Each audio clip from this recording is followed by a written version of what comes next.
Media Group USA. I'm MAZI Ezekwesili David. We are here live in Atlanta, Georgia. As I promised you guys 2-3 days ago on our way to Atlanta, Georgia to observe the May 30th, that we will have a one-on-one talk with the leader, the supreme leader of IPOB worldwide, Mwachineke, MAZI NNAMDI KANU. We will have a talk with him to settle some dust that has been going on here in United States. And you remember the last time he came here, we were the last people that hosted him, and immediately he left, he was arrested. So we were very much opportune to have him today to talk to USAIPOB members.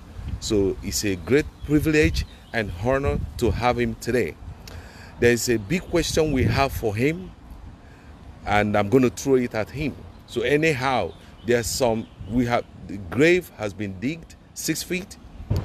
We've pushed those individuals or whoever, we've pushed it in, but we need someone that can nail the coffin so we can put the sand to cover it up. And this is the right person that can do that. So MAZI, you are welcome to the United States of America. Thank you. My first question is going to be this. We were told that immediately you step your foot in United States, you will be arrested and thrown to jail. They did the same thing. They told us the same thing last year when Uchemefo came to USA, that he will be arrested. Your own was specifically, and these were some individuals that you will not even expect to hear that from them, saying that immediately you touch your foot here in USA, you will be arrested and sent to jail. My question is this: did anyone harass you at the airport? Were you detained? How did you make it to United States? I don't think that those people are worthy of a response to start with. Nor do they deserve an answer from me. It was a childish rant, baseless and unfounded, unworkable and unenforceable. There is no way anybody can stop me from going to any country that I want to go to around the world. If nobody stopped me from going to Israel, how can somebody stop me from going to the United States of America? It's not just possible. So as I said, they are inconsequential beings seeking to draw attention to themselves for whatever reason only them can possibly provide answers to. So basically no one harassed you? It is impossible. I was also threatened by someone that used to be the head of whatever we're doing here. I was told that I may be the next online, that I will be taken to court, that I will be put in jail because of money. They even said that you and Uchemefo will be arrested. They even mentioned your younger brother, what was his name again? Your younger brother, Fine Boy. They said that Fine Boy stole IPOB money, that you ran away with IPOB money, that you are having fun. There was a time it was said that they find you eating pizza in Ghana. You know, we have so many IPOB members here in United States. The weak ones, the gullible ones, most of them fell apart. And after that, Because I was eating pizza. No, the thing is, you know, they said you were paid off, you know, that you were paid off, that you ran off, that you are living large. It's like they're making mockery of us, we the coordinators, that you see your leader is having fun while you are here contributing money. The hard question was this, that where is the defense money? But since after you cleared that air, they stopped throwing it at me. What do you have to say about that? As I said, I prefer to fight my enemies, the Fulanese, and those forces of darkness within the zoo. I don't respond very well to gossip and tittle-tattle. I'm not very good at it. And for that very reason, what I have to say is this. Anybody that left IPOB for whatever reason is because they are not supposed to be in IPOB. All the hardcores are still here. Yeah. Yes. We saw them a few days ago, and I'm going to New York and I will see them as well. I will see them in Maryland, and I will also see them in Houston, in Texas. People that respond to gossip or allow themselves to be ruled by gossip has no place in IPOB.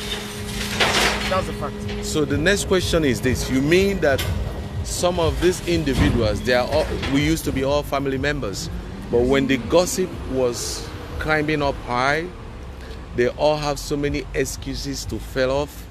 I just heard, you say you're coming to New York. Should we invite those ones?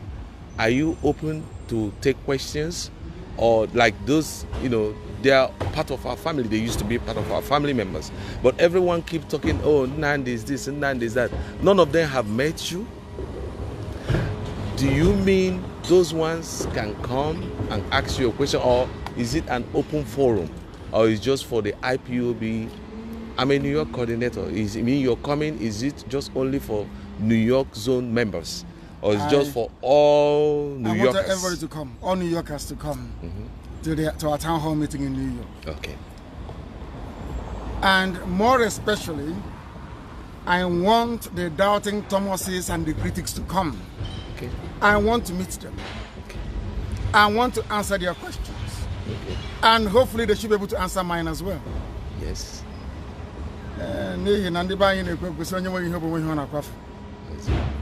They say all those things to deflect attention away from the suffering that I went through at the hands of the zoo. They say all those things so people can forget that 28 men died in my house. They say those things to take your attention away from the fact that I survived an assassination attempt twice, not once. They say all those things to belittle our struggle and the memory of those that have died in trying to uphold Biafra. They do all those things because they are working for the enemy. They say all those things because in their veins is the blood of our Fulani, not Biafran blood. They say all those things because Chukwu Abiyama in heaven don't want them to partake in the glory of Biafra restoration. The next question is this, before I let you go. I would like you to address to Ndi Igbo or Igbo. We have thousands of them in New York. Yes. But I don't know what is their problem. But since you're coming to New York, it will be a very good occasion, just a nice one for you to I'm not talking about other tribes that make up the Biafrans, but at least our people, they're in New York. They're doing well. All our people. I wish you could so if you can just invite them, talk to them. If they have anything confusing about the IPOB or the Biafran issue, they can come and talk to you. If you can do that, please. I'm inviting everybody to come. Okay. Not just the Igbo associations, but the Ejo, the Efik, the BBOs, even the Domas as well, the Soko, the Robos, even some Edo people that want to come, you can also allow them to come to New York. I want to address people and address their concerns, answer their questions. Okay. I want people to accuse me in my presence, not to be cowards. I'll be going to Houston. I wish those of them around Houston can come out, be brave enough to come out to ask me questions as well. The reason why I say this is this. What we are doing with IPOB and Biafra has never been done in Africa before. Nelson Mandela fought white people. Azikiwe fought white people for independence. Nkrumah the same. What we are fighting is the stupidity of the black man in Africa. And that is a greater demon to slay than just fighting a mere mortal. So the battle we are engaged in is enormous. And I pray so too will be the greater the glory. Thank you. Of course, to Coach Gabian. Thank you for having you today. We appreciate you. We wish you safe return to New York, and we thank Okike for giving us opportunity to have you once again. Thank you very much. Thank you. Okay, Umuchuku Family Writers Media, as you can see. The leader of the indigenous people of Biafra, MAZI. No, I call him Wachineke. I call him my bishop. The stupidity in my head was washed off by him. I don't know whatever you call him, but this is a great occasion and a big privilege to have him. He said he will be coming to New York. So New Yorkers, I had a tojo. I had a shake, a shake. We will be ready for our onion do, as he said he will be in New York. The time and the venue will be announced to you shortly. As we'll be living here, we just had an interview. We just had an interview on the FM studio here in Atlanta, Georgia. So we'll be going back to New York to make a way for the leader, Wachineke or MAZI NNAMDI KANU, to come to New York. I wish you happy viewing. Remember, I'm MAZI Ezekwesili David Okosisi Kobobego Wachineke. I will see you in New York. Have a blessed day. Shalom.